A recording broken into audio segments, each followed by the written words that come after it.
निर्देशक हैं और इस समस्त आयोजन को आयोजित करने वाले दंपति मुनि जी और समस्त उपस्थित माताओं, बहनों, सज्जनों, मैं थोड़े से समय में अपनी कुछ बातें रखेंगे। उन बातों को संक्षेप रूप में एक सूचना मात्र ही है, ये समझ लीजिए। अभी हमने सुबह यज्ञ किया। यज्ञ को बोलते हैं यज्ञो वही श्रेष्ठतम कर्म। यज्ञ क्या है? सभी कर्मों से श्रेष्ठतम कर्म है। इसको श्रेष्ठतम क्यों बोला है? अन्य भी श्रेष्ठ कर्म है, लेकिन सर्वाधिक श्रेष्ठतम कर्म यज्ञ है। अभी दो व्यक्तियों ने भजन सुनाए, इनमें भाई जी बोल रहे थे व्रतपति। व्रत किसका लिया जाए? एक व्रत होता है, व्रत लिया किसका जाए? बोलते कि संसार में दो चीजें हैं, दो से भिन्न कोई चीज नहीं। क्या? एक तो सत्य है, दूसरा असत्य है। अस्तित्व दो ही चीजों का है। या तो आप किसी कैसा व्यवहार करोगे, सत्य का व्यवहार करोगे या असत्य का, सदाचार का व्यवहार करोगे या जिन नियमों के विरुद्ध चीजें हैं उन चीजों का व्यवहार करोगे। दूसरी चीजें, हमने यज्ञ किया, यज्ञ के द्वारा ही इस सत्यता को प्राप्त किया जा सकता है। बोलते हैं कि हम सत्य का पालन क्यों करें या यज्ञ क्यों करें? तो हमारे मनुष्य जीवन के 4 लक्ष्य हैं।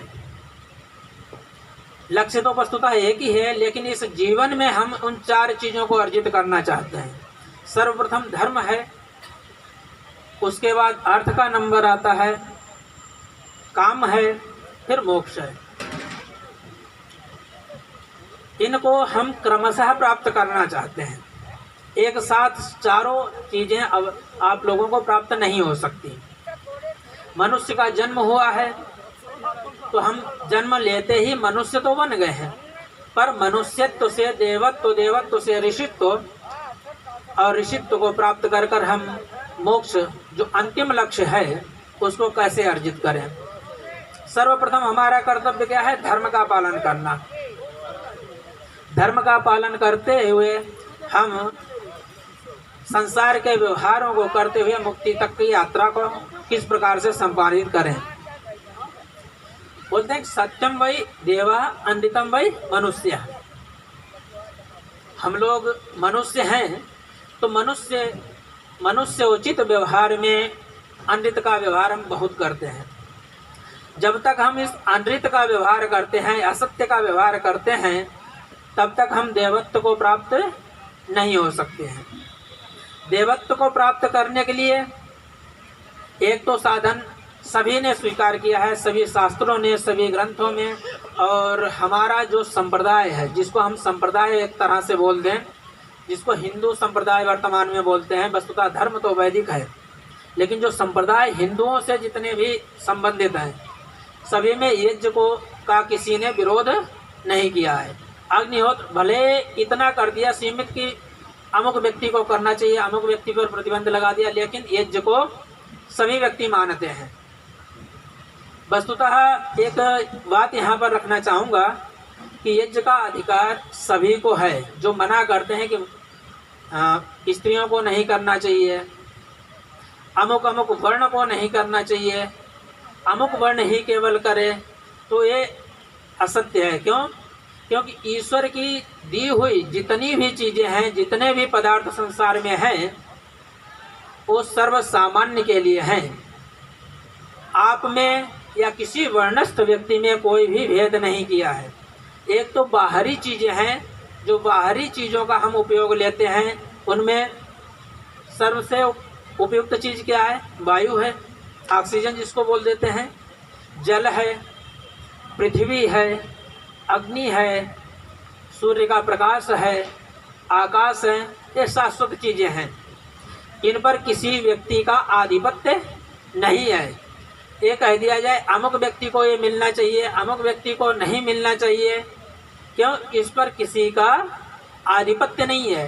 ये बाहरी रूप से हैं, अन्यथा इन पर भी आधिपत्य जमा के लोग आपको प्रतिबंधित कर सकते थे। ईश्वरीय चीज़ें हैं, सभी को समान रूप से उपलब्ध हैं। ये आपके बाहरी वातावरण के कारण से है। कुछ आंतरिक चीज़ें होती हैं। आंतरिक चीज़ों में मन, बुद्धि, चित्त, अहंकार, आपकी 10 इंद्रियां हैं। ये भी प्रत्येक व्यक्ति को ईश्वर ने समान रूप से दिए हैं, या यहाँ भी कोई भेद किया है? आपने या आपके माता पिता के कारण यदि कोई दोष उत्पन्न हुआ है तो इंद्रियां खराब हो सकती हैं, अन्यथा सभी में समान रूप से ईश्वर ने ये चीज़ें भी प्रदान की हैं। जब हम अभी ताऊ जी कविता सुना रहे थे कि आज के बच्चे बिगड़ गए हैं, आज के संतानें बिगड़ गई हैं, विभिन्न लोकैषणाओं में, विभिन्न गलत मार्गों में पड़ गए हैं। इसका कारण क्या है? कारण वो बच्चे ही हैं या उनके कारण हम जो वयोवृद्ध हैं वो हैं? मैं तो वयोवृद्ध वालों को ही दोष दूंगा कि कहीं न कहीं दोष हम जो संरक्षक हैं, जो अभिभावक हैं, जो माता पिता हैं, उनका है। इसको हम किसी भी रूप में मान लें, क्योंकि यदि हम नित्य प्रति, जिसको हमने नित्य कर्म माना गया है कि अग्निहोत्र, जो ईश्वर ने सबके लिए उपलब्ध कराया है यज्ञ, यदि यज्ञ की परिपाटी या यज्ञ को हम अपने घरों में स्वयं समझ सकते और संतानों को समझा के रख सकते, तो शायद जो वर्तमान की पीढ़ी जिससे हम खुद दुखी हैं, शायद दुखी होने की आवश्यकता नहीं होती। क्यों? क्योंकि यज्ञ करने वाले के लिए कहा गया है स्वर्ग कामो यजेत, कि जिसको स्वर्ग सुख की कामना है, अर्थात जहाँ सुख है वहाँ दुख नहीं है, परेशानी नहीं है, तो जो यज्ञ करे, यज्ञ कौन करता है? कि यदि स्वर्ग सुख की प्राप्ति करनी है तो उसे क्या करना चाहिए? यज्ञ करना चाहिए। यज्ञ को समझने के लिए, जब तक उसको समझेंगे नहीं तब तक केवल इस जो अग्निहोत्र है इसी को केवल यज्ञ मानेंगे। यज्ञ वस्तुतः चारों वर्णों के, चारों आश्रमों के लिए है और चारों वर्णों के लिए भी है, नित्य कर्म में है। वस्तुतः जिस अग्निहोत्र की केवल बात की जाए तो संन्यास के लिए कोई आवश्यक नहीं है, पर यज्ञ संन्यास के लिए भी अनिवार्य है। उसके रूप बदल जाते हैं। हम आप यहाँ अधिकांश गृहस्थी व्यक्ति हैं अथवा जो गृहस्थ में जाने वाले हैं, और वानप्रस्थी तो शायद मुनि जी ही दिख रहे हैं, 1-2 लोग, बाकी सन्यासी व्यक्ति हैं। तो जहाँ से समाज का निर्माण होता है, समाज का निर्माण गृहस्थ से होता है। गृहस्थ आश्रम सबसे बड़ा आश्रम है। जैसे समस्त नदी नाले अंत में समुद्र में समाहित होते हैं, उसी प्रकार से ये संपूर्ण संसार का संचालन है वो कौन करता है? गृहस्थ करता है। आपने वर्णाश्रम व्यवस्थाओं में भी देखा होगा कि जो वर्ण हैं, ब्राह्मण, क्षत्रिय, वैश्य, शूद्र, ये केवल सांसारिक कर्म चलाने के लिए हैं। केवल गृहस्थ आश्रम के वर्ण होते हैं। वानप्रस्थ में, वानप्रस्थ का भी वर्ण नहीं होता है, इधर ब्रह्मचर्य अवस्था का वर्ण नहीं होता है, सन्यासी भी सभी का होता है। जो व्यवहार, लौकिक व्यवहार है, कर्मानुसार की, अमुक व्यक्ति को ये कर्म आता है तो ये कर्म करे, अमुक व्यक्ति को ये कर्म आता है ये कर्म करे। तो जो सांसारिक कर्म करने के लिए हैं वो क्या है? वर्ण व्यवस्था की गई है। वर्ण जब गृहस्थ आश्रम समाप्त हो जाता है तो उसके बाद वानप्रस्थ का ग्रहण सबके लिए है, लेकिन संन्यास का विधान सभी के लिए नहीं है, क्योंकि आपको अपनी उन्नति वानप्रस्थ अवस्था में उस उन्नति तक ले गए तो उसके बाद आप संन्यास कर लो, लेकिन आप उस अवस्था तक नहीं पहुंच रहे हो तो वानप्रस्थ अर्थात मुनि वेश में आप रहते हुए समाज का कल्याण करो। तो इसलिए संन्यास का विधान एक योग्यता निर्धारित करती है कि आप इस योग्यता तक पहुंच गए तो आप संन्यास को ग्रहण करें। हमारी चर्चा यज्ञ पर चल रही है। यज्ञ को किस रूप में समझें? यज्ञ केवल अग्निहोत्र ही नहीं है। अग्निहोत्र से क्या करते हैं? बोलते हैं कि मनुस्मृति में कहा गया कि अग्नौ प्रस्ताहुति सम्यक आदित्यम उपतिष्ठते। अग्निहोत्र में हमने जो आहुति दी तो क्या है कि सूर्य लोक तक जाती है। हमें क्यों करें, इससे हमें मिलेगा क्या? बोले आदित्य को प्राप्त होने के बाद आदित्यात् वृष्टि ततः अन्नम ततः प्रजा। हम अग्निहोत्र करेंगे, अग्निहोत्र से क्या उत्पन्न होगा? आहुति दी, उससे बादल बनेंगे, वृष्टि होगी, वृष्टि से अन्न उत्पन्न होगा, अन्न से प्रजा। बोले अन्न से प्रजा कैसे उत्पन्न होगी? सतपथ ब्राह्मण का एक वाक्य है, पुरुषो वाव यज्ञ। ये जो हमारा शरीर है ये क्या है? यज्ञ है। अर्थात संपूर्ण संसार एक यज्ञमय है। यज्ञ के सामान्यतः 3 अर्थ हैं, देव पूजा, संगतिकरण और दान। देव पूजा, जो दिव्य शक्तियां हैं, देवता हैं, उनकी पूजा।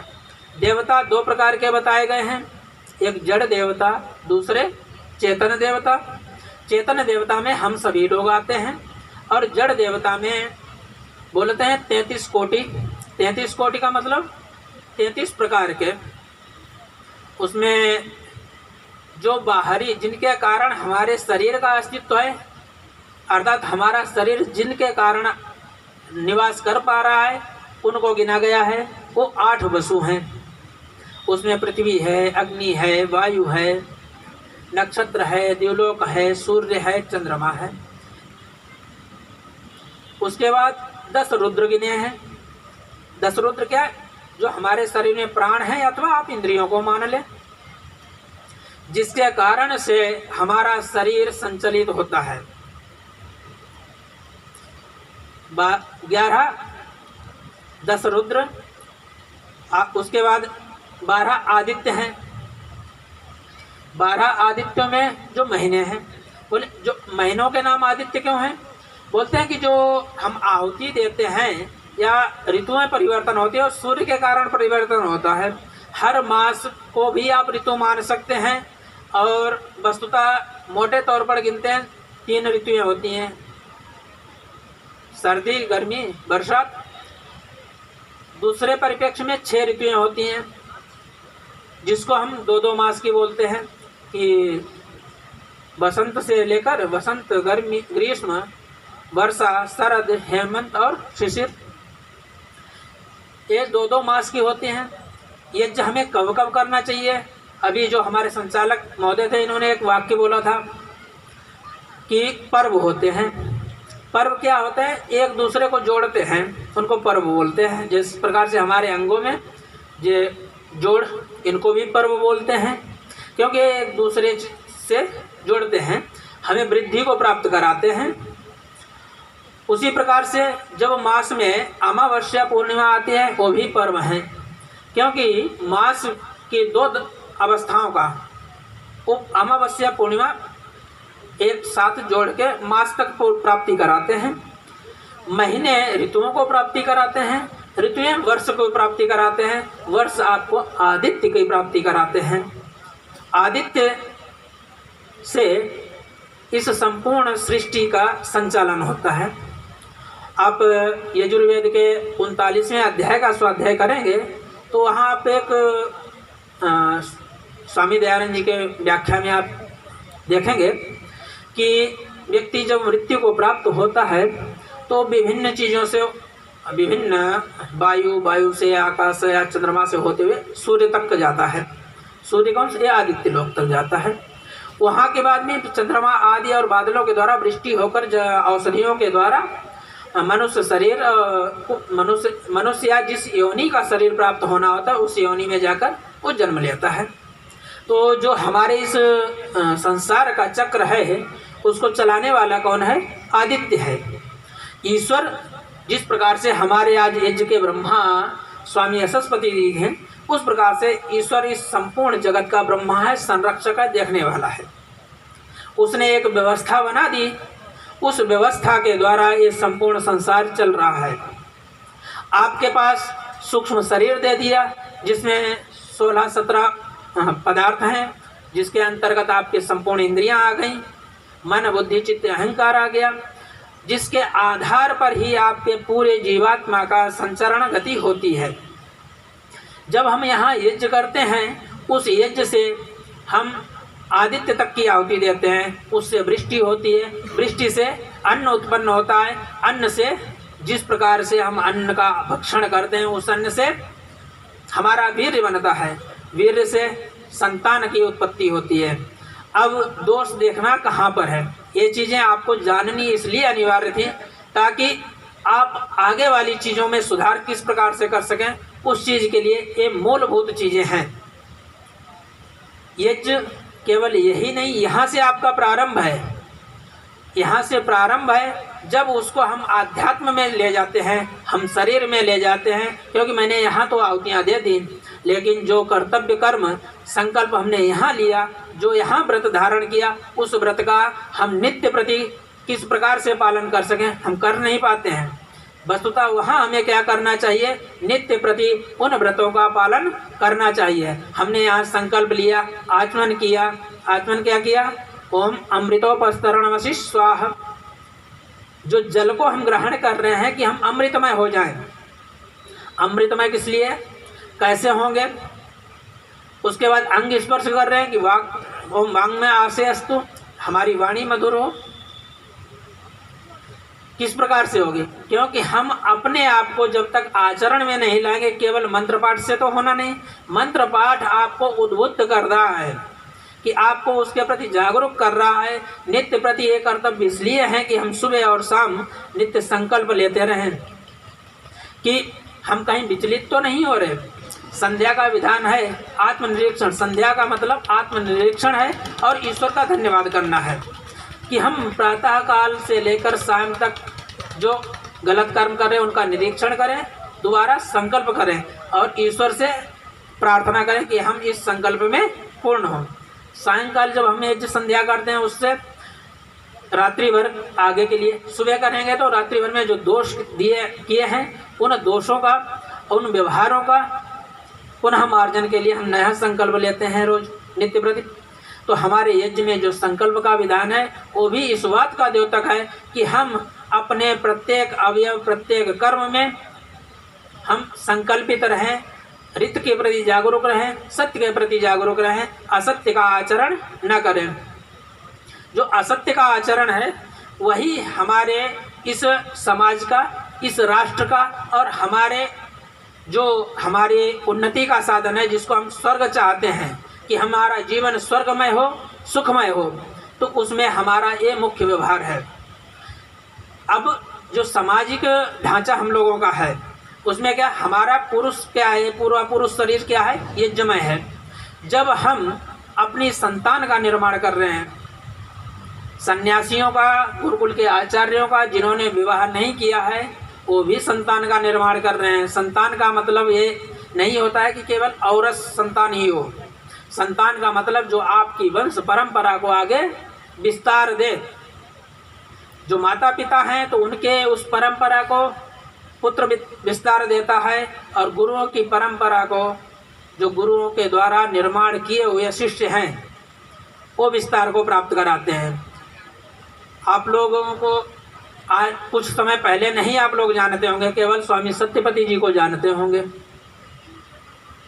अब स्वामी सत्यपति जी के ये सभी लोग, हम लोग क्या है, संतति ही तो हैं जो उनकी परंपराओं को आगे बढ़ा रहे हैं। अब हम लोगों का कर्तव्य है कि स्वामी सत्यपति जी ने 4 व्यक्ति तैयार किए हैं, तो हमारा कर्तव्य क्या है, हम 4 के 8 तैयार करें, यही है। उसी प्रकार माता पिता इस प्रकार की संतान का निर्माण करें कि वो आगे आने वाली पीढ़ियों में, वातावरण में, जिस प्रकार से समाज में असत्य का व्यवहार फैला हुआ है, उससे उसको दूर करें। यज्ञ के माध्यम से हमने जलवायु, वातावरण को तो शुद्ध किया, जो प्राकृतिक चीजें हैं इस अग्निहोत्र से शुद्ध किया, लेकिन जो सामाजिक ढांचाओं में कुरीतियां हैं, असत्य का व्यवहार है, आचरण में मलिनता है। देखो, हमें कम जानकारी है कि आचरण में किन किन प्रकार से मलिनता है, उस सबको हम करप्शन के नाम से कह सकते हैं। करप्शन केवल रुपए दे के काम कराना ही नहीं है। हम गलत व्यवहार आपस में, अपने परिवार में, अपने मित्रजनों के साथ में, अपने संबंधियों में या किसी के प्रति कर रहे हैं, वो सब किसके अंतर्गत आएगा? अनृत के अंतर्गत आएगा, करप्शन के अंतर्गत आएगा। जब तक आप उस व्यवहार को नहीं सुधारेंगे, आपका यज्ञ पूर्ण नहीं होगा। सबसे पहले आपका कर्तव्य है कि आप जिस संतति का निर्माण करना चाहते हैं, गृहस्थ धर्म का कर्तव्य क्या है? मुख्य एक संतान का निर्माण करना, दूसरा जो समाज है उसका निर्माण करना। यज्ञ पूर्ण तभी से होगा। यज्ञ के 3 अर्थ हैं: देव पूजा, संगतिकरण। संगतिकरण का मतलब जो हमारे समाज में व्यक्ति लोग हैं वहाँ भी शुद्ध किया जाए, उसको भी एक अपने हिसाब से बनाया जाए कि जो सिद्धांत है उसके अनुसार उनको भी तृप्त किया जाए। जितने हमारे व्यक्ति संबंधित हैं, बस केवल इतना है कि जिस व्यक्ति से जितने लोग जुड़े हुए हैं वहाँ वो शुद्ध रहे। वस्तुतः संपूर्ण विश्व, संपूर्ण सृष्टि अपने आप सच्चे आचरण के प्रति सतर्क हो जाएगी। सबसे पहले हमारा निर्माण कर्तव्य क्या है? संतान का निर्माण करना। आजकल बहुत सारी चीज़ें देखते हैं कि बच्चा उत्पन्न हुआ तो हमारी माताएं ही करती हैं, रो रहा है, उसके पास देने के लिए समय नहीं है तो मोबाइल पकड़ा दिया,